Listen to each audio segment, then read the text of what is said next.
कोई सियासी लीडर, कोई सियासी टोला अपनी फौज पे हमलावर उससे कोई बातचीत नहीं करे, उसके साथ कोई बातचीत नहीं हो सकती, हम नहीं कर सकते। ऐसे सियासी इंतशारी टोले के लिए सिर्फ एक ही रास्ता है, सिद्ध के दिल से माफी मांगे, कौम के सामने वादा करे, नफरत की सियासत को छोड़ के तामीरी सियासत हिस्सा ले। वैसे भी बातचीत सियासी पार्टीज को आपस में जेब देती है। पाक फौज ने पीटीआई से मुज़ाकरात का इम्कान मुस्तरद कर दिया। पाक फौज पर हमला और शहीदों की तस्दीक करने वाले सियासी इंतशारी टोले से बात नहीं हो सकती।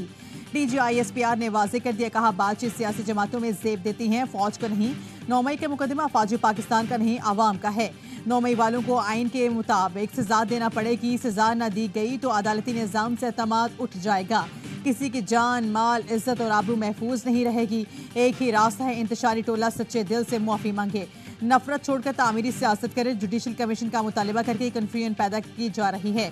कोई बहाम नहीं, वरगलाने और अहदाफ बताने के वाले तमाम शवाहिद मौजूद हैं।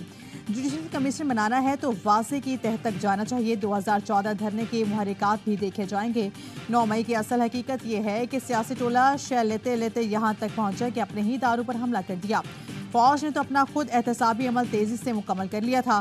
साबिक DGISI पर जो इल्जामात हैं उसकी इंक्वायरी तो स्टार ऑफिसर कर रहे हैं।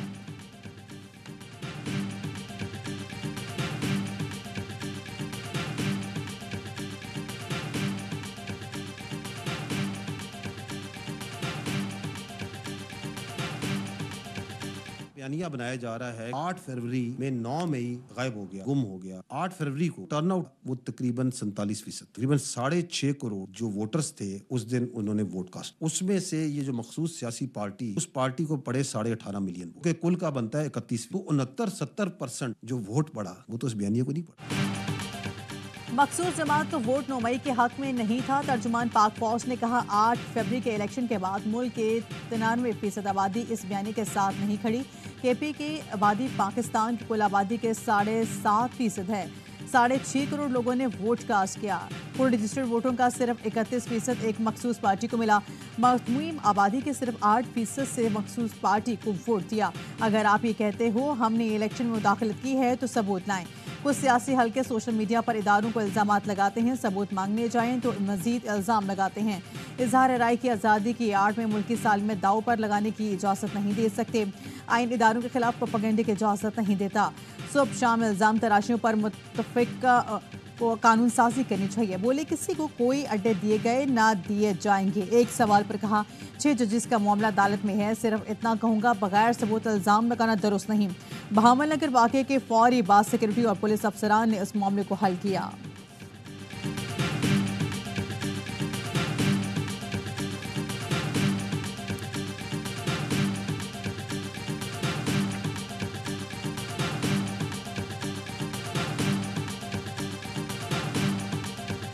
बात हमने किसी से नहीं करनी है, ना हम बात करेंगे, ना किसी से बात करनी है। करनी नहीं है बात तो 3 रुकनी कमेटी क्यों बनाई है इमरान खान साहब? वो कमेटी जो है ना बेसिकली उसके अंदर कंफ्यूजन है। फिर कंफ्यूजन है कि बनी है कि नहीं बनी। मैं क्योंकि जो खान से हमारी मुलाकात हुई थी तो इसके ऊपर कोई डिस्कशन नहीं हुई थी। देखिए हम माफी अल्लाह माफ करे, अब अपने बाप से नहीं माफी मांगते तो किसी और से क्या माफी मांगेंगे।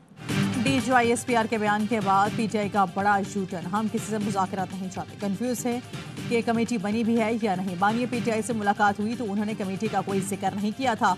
माफी हम अपने बाप से नहीं मांगते तो किसी और से क्या मांगेंगे। किसी से बात नहीं करनी, हम सिर्फ आईनी और कानूनी हक चाहते हैं। आइन और कानून की बालादस्ती पर यकीन रखते हैं, चाहते हैं तमाम इदारे आइन की हदूद में रहते हुए काम करें। PTI रहनुमाओं ने मुतादिद बार कहा था मुज़ाकरात करेंगे तो सिर्फ पाक फौज से करेंगे। बातचीत के लिए बानिया PTI ने 3 रुकनी कमेटी का भी ऐलान किया था।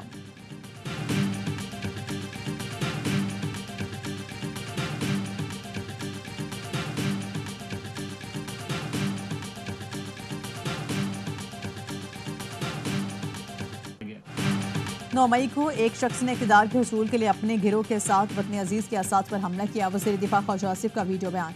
बोले इस रोज़ जो कुछ किया गया ऐसा हमारे दुश्मन भी नहीं सोच सकते। असली तंज़ीमात पर हमले करने वाले के छुरे कौम के जहनों पर नक्श हैं, उनकी सज़ा का फैसला आइन और कानून करेगा।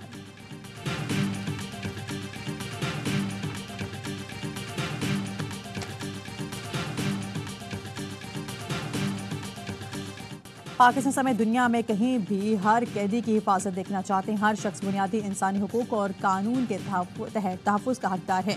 तर्जुमान अमरीकी महकमा खारजा मैथ्यू मिलर ने सेनेटर चक शूमर के बानी PTI की हिफाजत से मुतल्लिक पाकिस्तानी सफ़ीर से गुफ्तगू पर सवाल का जवाब दिया।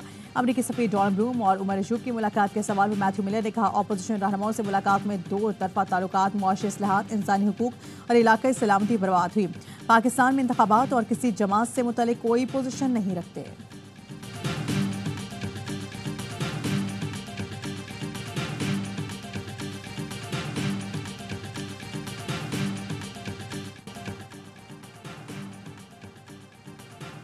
जो जज मुदाखलत पर कुछ नहीं करता घर बैठ जाए, उस शख्स को जज नहीं होना चाहिए। जजिस खत पर अस्कुद नोटिस केस में चीफ जस्टिस के रिमार्क्स, कहा सब जज सुन ले, मैं ये तासुर नहीं देना चाहता कि हम कमज़ोर हैं।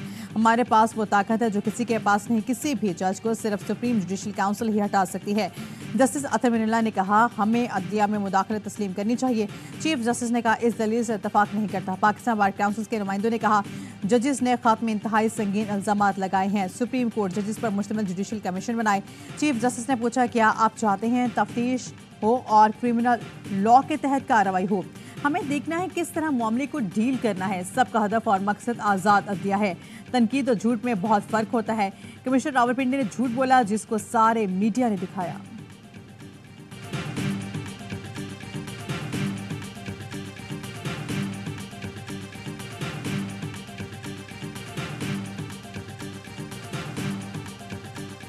Federal government has to submit its response to the grave status of interference by the executive as highlighted by all the high courts.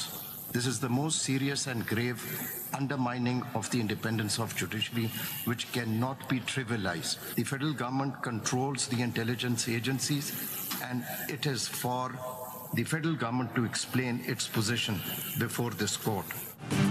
अदलिया में संगीन हुकूमती मुदाखलत पर विफाक को जवाब देना है, जैसे कि हाई कोर्ट के जवाब में भी उजागर किया गया। अदलिया की आज़ादी पर संगीन हमलों को हल्का नहीं लिया जा सकता। जस्टिस अतर मिनल्ला का गुज़श्ता समात के तहरीरी हुक्मनामे में नोट, लिखा, खुफिया इदारों को कंट्रोल करने वाली वफाकी हुकूमत इन ताल्लुकात पर अपनी पोजीशन वाज़े करे। इन वाक़यात पर कार्रवाई हतमी तौर पर वफाकी हुकूमत की जिम्मेदारी है। हाई कोर्ट ने वाज़े कर दिया है कि ऐसे वाक़यात अब भी जारी हैं। चीफ जस्टिस ने हुक्मनामे में एजेंसी से पहले जवाब मांग लिया गया है। जस्टिस अतर मिनल्ला बोले, वो महज तजावीज़ पर जवाब मांगा गया है।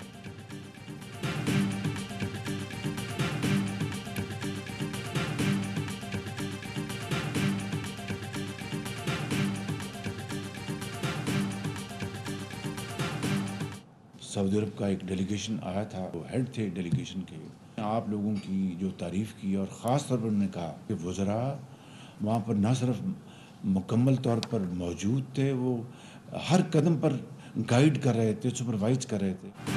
वज़ीर आज़म शहबाज शरीफ की ज़ेर सदारत वफाकी काबीना का इजलास। वज़ीर आज़म ने कहा, सऊदी सरमायाकारों के वफ़द की पाकिस्तान आमद मुआशी ताल्लुकात के यहाँ पेशरफ्त है। काबीना इजलास में एयरसेल को चीन, मलाइशिया, श्रीलंका, थाईलैंड, तुर्किया, बरतानिया, कुवैत में फ़्लाइट ऑपरेशन शुरू करने की मंजूरी दी गई। वज़ीर आज़म से जापानी कारोबारी वफ़द की मुलाकात। वज़ीर आज़म ने कहा, जापान में पाकिस्तान के दरमियान तिजारती ताल्लुकात दहाइयों पर मुहित हैं। वक्त आ गया दोनों मुल्क मुख्तलिफ शोबों में तिजारत और सरमायाकारी में मज़ीद फ़रोग़ दें। पाकिस्तान में इलेक्ट्रिक गाड़ियों की सनत में सरमायाकारी की बेहतरी इस्तेदाद मौजूद है। जापानी वक्त का कहना था, पाकिस्तान में हाइब्रिड गाड़ियों की तैयारी शुरू कर दी।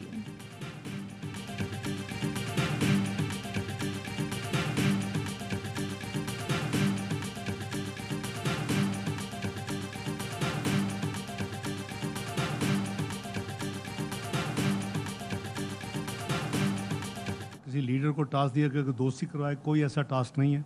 मैं बिल्कुल जिम्मेदारी के साथ ये आपको बता रहा हूँ। मैं काबीना का हिस्सा हूँ और वज़ीर आज़म साहब का अगर ऐसा कोई टास्क देते किसी को तो काबीना को और मुझे मालूम होता।